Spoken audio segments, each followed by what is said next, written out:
是趙少康，歡迎你來到 TVBS 少康戰情室。在我們現場特別來賓，張嘉玲議員、周瑜修秘書長、董志成先生、柯貞委員、江以真議員。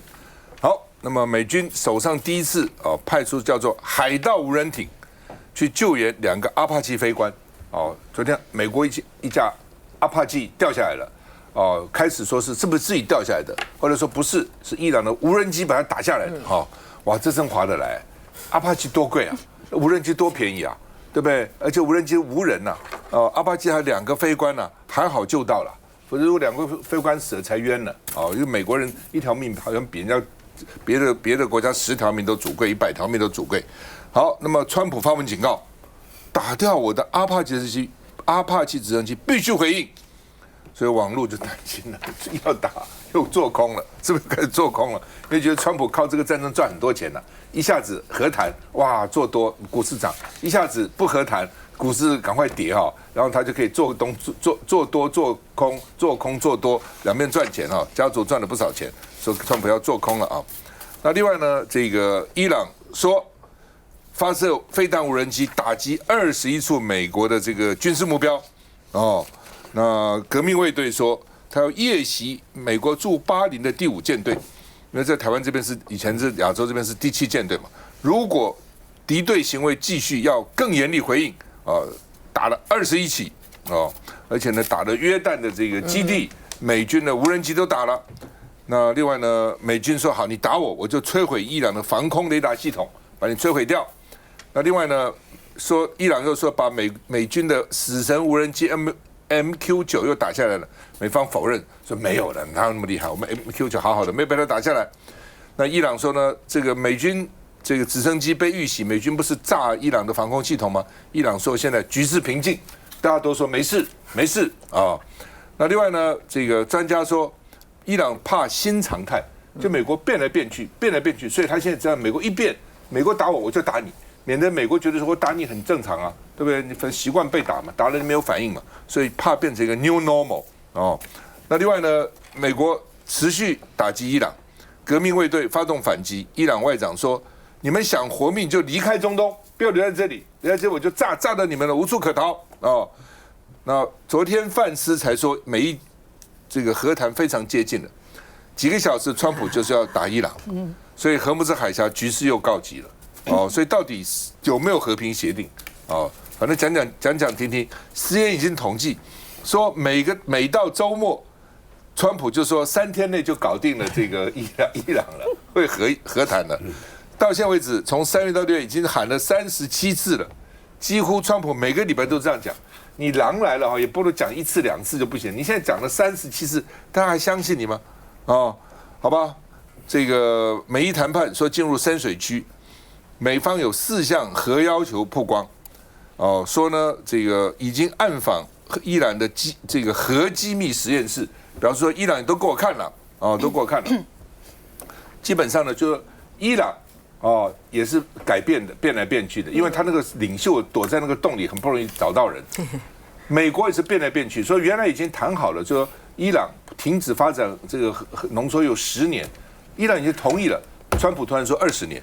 伊朗又反悔了，就川普反悔，伊朗就反悔了嘛，那現在呢，說以色列空襲黎巴嫩南部，美伊談判又添變數。有人專家講，其實荷姆茲海峽不是重點，那個鈾也不是重點，重點是黎巴嫩，對，黎巴嫩才是重點我們看一下。美軍一架阿帕奇攻擊直升機遭到伊朗無人機擊落，導致2名飛官落水，在波濤中苦撐2小時後，終於盼來救星。而這起救援行動更創下美軍新紀錄。Now, this is the first time in the war that an Apache's gone down. The attack coming just hours after Trump said the U.S. would be declaring victory in Iran in the next 2 weeks, and also that there was a deal. 危急時刻前往救人的不是傳統軍艦，而是這艘由薩羅尼克科技公司斥資120萬美元打造、名為“海盜”的 AI 無人載具。它先鎖定並接上2名落海美軍，再送往接應點，由直升機吊掛撤離，全程耗時2小時。這是美軍史上首次由無人艇執行海上救援行動。Nevertheless, the United States must, of necessity, respond to this attack. CENTCOM announced it retaliated just after 5 p.m. Eastern. 儘管美伊雙方隨即展開一連串以牙還牙的報復空襲，但美國總統川普對雙方的談判進展依舊充滿信心。And we're in the final throes of what will be a very, very good deal that will not allow in any way, shape, or form nuclear weapons, etc. And the Strait will open up right away. It'll open up immediately upon signing, which could be in 2 or 3 days. 只是海峽遲遲未開放 CNN 海酸自4月初以來，川普至少37次聲稱協議快達成。وزیر امور خارجه درباره هر گونه خطای احتمالی دشمن در خلیج فارس هشدار داد و اعلام کرد دیپلماسی را ترجیح می‌دهیم اما سخن گفتن به زبان‌های دیگر را نیز می‌دانیم。伊朗外交部長阿拉奇進一步強調，為了有效降低緊張局勢，最佳解決方案就是外國勢力離開。雖然 po 文中並未指名道姓，但外界普遍認為這是在向美國喊話。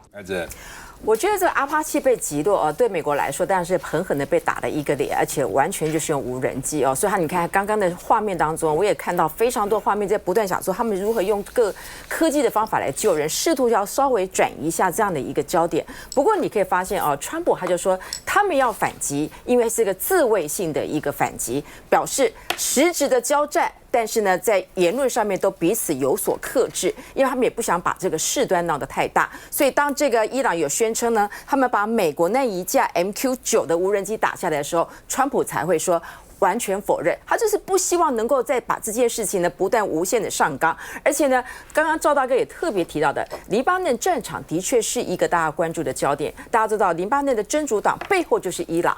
那伊朗在美國跟伊朗要做談判的時候，以色列又在跟伊朗的背後的這個所謂的真主黨，也就是黎巴嫩的代表，不斷的在做一個這樣子的炮火的轟擊。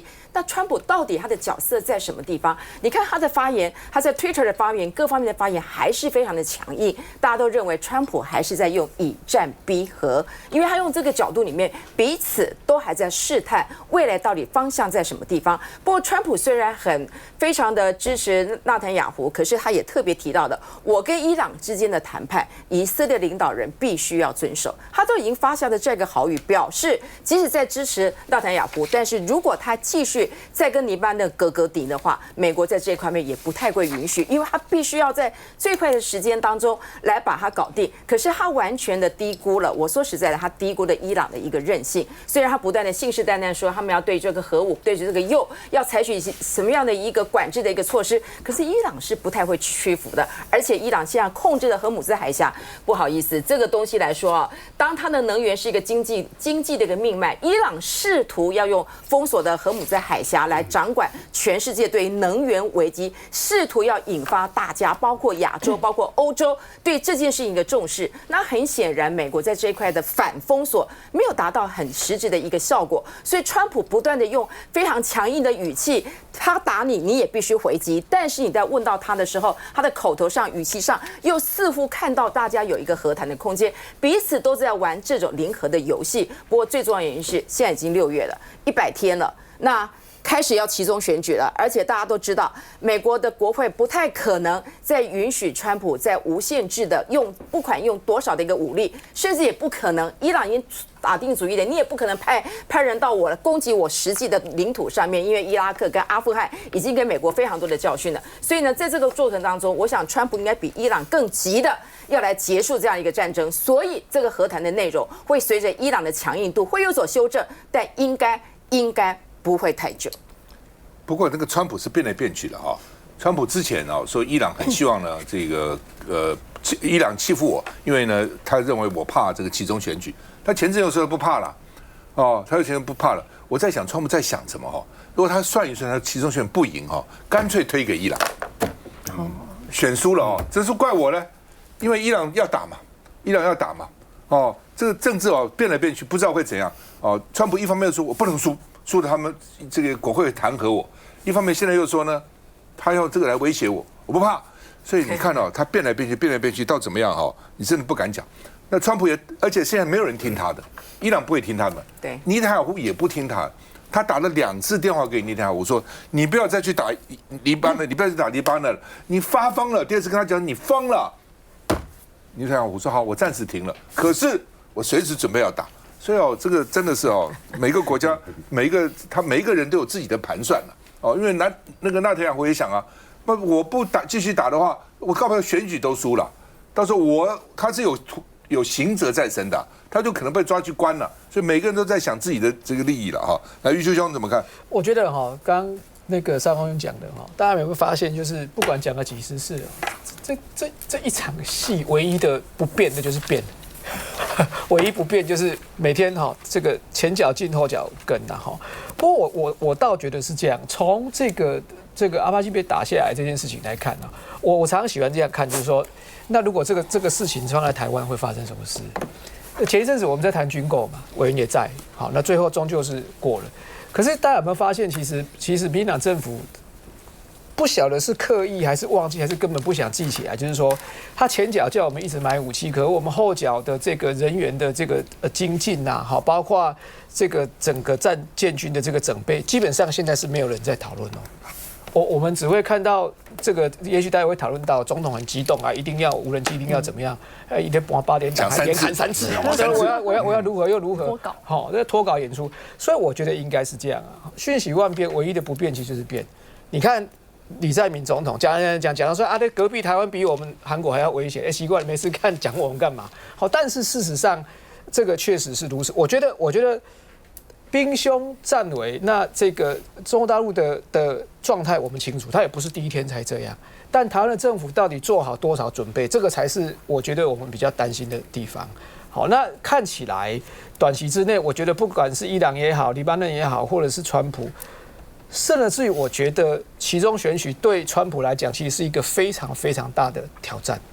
如果是這樣的話，那很有可能會像邵文雄剛剛講的，我規矩這個包包的哈，理由下來的，一是一不是我，二我為什麼會輸，就是因為他啊，三如何又如何。所以我覺得這樣的變動，事實上，台灣應該是自己心裡要有個底了。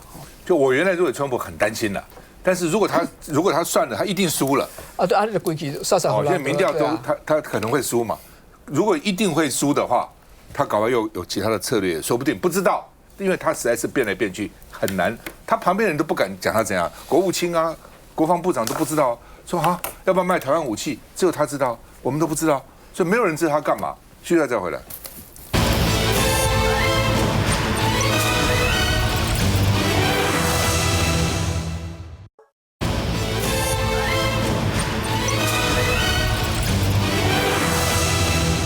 習近平訪問北韓，說釋出強烈的訊號。那德國媒體德國之聲是說向美國跟俄國展現對金正恩的影響力，因為最近嘛，就在旁邊啊，東北過去不就是朝鮮了嘛啊。韓國媒體說，北韓可能這個韓國媒體應該是南韓媒體，韓聯社，所以以中俄做後盾，推進經濟核武並行路線，就核還是要繼續推的。所以頭一天晚上，他妹妹就講了，金宇正就講說，絕對沒有任何人干涉我們的發展核武，核還是要推的，因為沒有這個東西，沒有把它嚇阻。然後另一方面的經濟還是重要。不過前幾年因為打這個伊朗啊戰爭的呢，所以北韓呢這個也賣了不少東西哈，說他們過去幾年賺了130億美元，對它非常大哈。所以經濟跟核武並重啊。那另外呢，除了這個以外呢，這個阿里巴巴、比亞迪被美國列為黑名單，這很奇怪啊！阿里巴巴他好像腦筋裡跟那個軍方有什麼關係呢？怎麼變黑名單呢？比亞迪不是電動車嗎？怎麼也變成黑名單呢？所以比亞迪反擊就是沒有正當理由啊，但是也不影響我們正常業務，我們該賣還是賣哦。那他們很多賣到墨西哥，墨西哥再進到美國去，好像各種方法轉了哈。那百度也被認為。所以阿里巴巴跟百度否認，我跟軍方沒有關聯啊，軍方也沒投資我，又沒什麼關聯呢。那很多包括阿里巴巴、百度、比亞迪，藥明康德，問是什麼？它是一個做藥的，然後呢，這個什麼數盛巨創，然後呢，這個 Unitree 就是那個語數，就做機器人那個，都被列為黑名單，所以呢，到底怎麼回事？要不然就是說它是協助中國軍方的中國企業協助那有的時候，比如講你買我的電腦，那是不是有協助你呢？那我電腦被你這個電腦公司要被你制裁嗎？所以大陸外交部說要美方無理打壓，應該停止那大陸環球時報說，美國把百度、阿里都列為黑名單，是忌憚中國的硬核實力，不是硬核 hardcore， 硬核的就是中國的基本的重要的這個企業都被他要制裁了哦，看一下。貓熊裝載歌載舞，這是金正恩為迎接習近平來訪準備的文化表演。但北韓官媒公布的這幕令國際意外。72歲的習近平與夫人63歲的彭麗媛罕見雙雙戴上老花眼鏡，這畫面從沒在中國大陸出現過。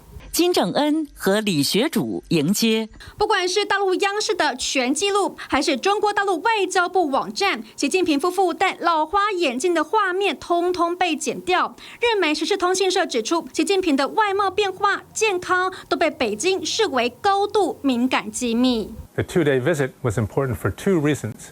The spoken one was the deep and unwavering support that both leaders showed for each other and each other's countries. The unspoken one was about North Korea's nuclear weapons development. 習近平2天1夜的北韓行，抵達跟離開都由金正恩夫婦親自接機送行，被高度禮遇。All of those visual cues undoubtedly trying to reaffirm this special bond between the two countries, very much said to be as close as lips and teeth, despite that narrative that North Korea's growing ties with Russia come at the expense of China. 北京需要北韓盟友，畢竟又被美國盯上。美國國防部公布最新版的軍工黑名單，首度列入比亞迪、阿里巴巴、百度等知名企業。中方一貫堅決反對美方泛化國家安全概念，停止對中國企業的無理打壓行徑。被列入軍工黑名單，雖沒有直接制裁，未來可能被美國全面排除採購供應鏈。其實這樣的一個會面哈，你可以看得出來，各國的領袖呢，增加會面，增加彼此的理解、對話、交流，這個其實是必要的哈。那我相信呢，這個也是降低彼此衝突、降低風險的一個做法。所以你看到這個習近平總書記呢，他在結束了這個長達7年、睽違7年這樣子對北韓的首次訪問，其實雙方都釋出說，我們這個就是增進更深刻、更全面的理解，未來發展的這個方向也是更明確、更清晰。所以看得出來。其實中國大陸跟北韓也有互相需要這樣的關係哈。那以往我們會說我們的這個時代呢，可能是所謂的冷戰時代哈，這個冷戰的思維有所謂的民主非民主的這樣的陣營。但是這個局勢呢，在現在川普總統執政以下，包含了很多川習會這樣一個會面，各方的會面好像又不完全是這個樣子。倒是大家常常會把和平對話交流這樣子釋出來。特別是我也留意到最近這個北韓有一些局勢的變化，它其實最近呢是完成了修憲，因為以往呢北韓跟南韓都互相宣稱說自己就是朝鮮半島上唯一的合法政權，兩個政權呢都是要以這個統一國土、完成政權統一為目標，但是北韓最近呢卻默默放棄了這樣子一個目標，他去修改了他的一個憲法，然後就說我實際掌控的這塊地呢就是這個俄羅斯中國以南、大韓民國以北，所以現在北韓也沒有要往南擴張，也沒有要統一，而是比較是建立大家是不是有能夠這個長期共存的一個狀態。那你也看到中國大陸跟這個俄國他們發表的聯合公報，其實也有提到說，我並沒有提到說這個希望朝鮮去做核武化無核化，而是也是同樣的宣稱希望建立這個長期和平共存的一個架構。川習會白宮釋出的訊息呢，也對這個朝鮮半島整體呢也提出類似的一些要求，所以我倒認為現在這個主旋律呢，已經跟以往就是全面的衝突、全面的對抗、單一的思維是有點不一樣的。大家還是要以比較互相交流、比較和平為主。那小董，大家可以看到這個月以來不到1個月可以看到川普跟習近平會了面，那來了普丁馬上就跟習近平會了面，習近平現在又去韓國。特別北韓特別去跟金正恩見面，大家都很忙啊。但是他其實世界上的變化瞬息萬變哦。其實現在北韓已經跟過去完全不一樣，經濟變好了。為什麼？因為從俄國那邊拿到，他用什麼去換？他用很多生命，用很多士兵，他派了大概15000人去，死了好幾千人。那整個國家就是獲得改善。就有這麼多人願意犧牲性命，金正恩對這些戰死的家屬特別好，碰到家屬抱頭痛哭，你看多感人。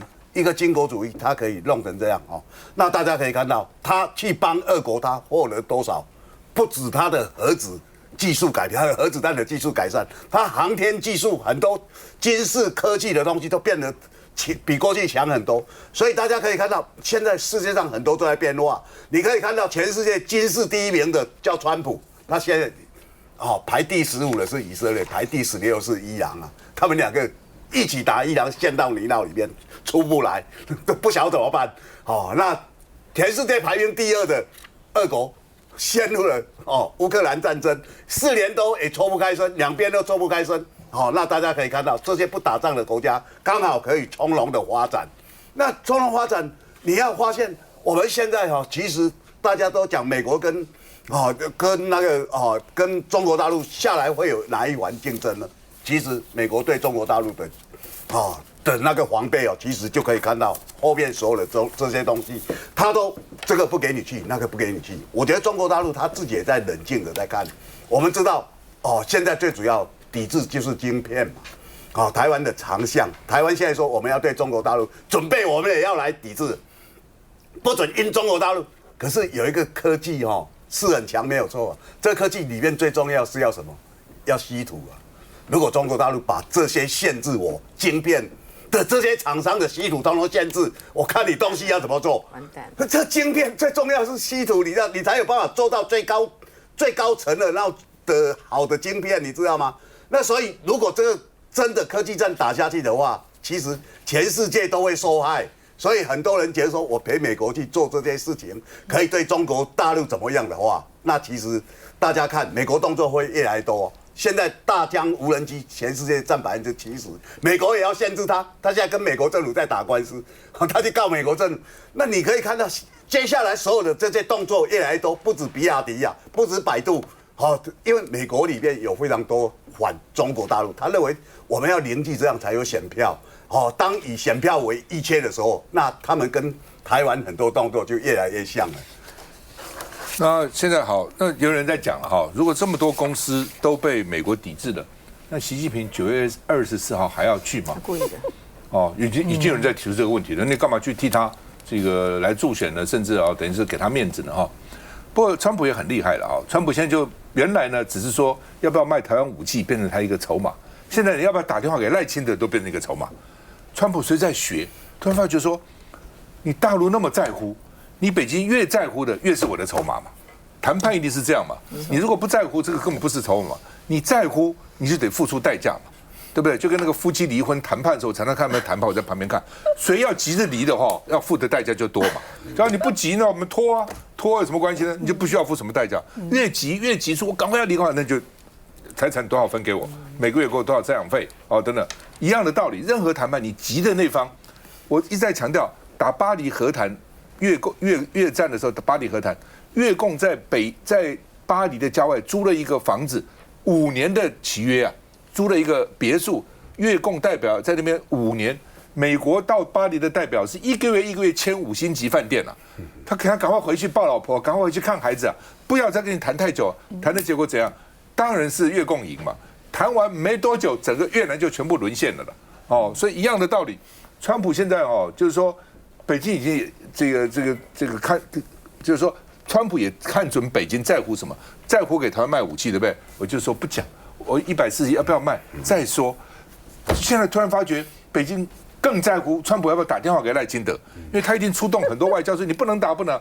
所以川普就講說，我還在想要不要打，我在想要不要打，所以彼此都在試探對方好，那現在不賣了，那川普那個習近平會講說就不買他的東西了，要抵制他。習近平會講說，那你要抵制的，除了這個小董講的我稀土不賣你以外，會不會這些你要抵制我？9月20號不去了，所以9月20號習近平去不去？那川普可能拿這個威脅他，你不來我就賣武器給台灣了。你不來，我就打電話給賴清德了。所以彼此這樣看國際的局勢，這樣縱橫捭闢很有趣的拜合是吧？拜合。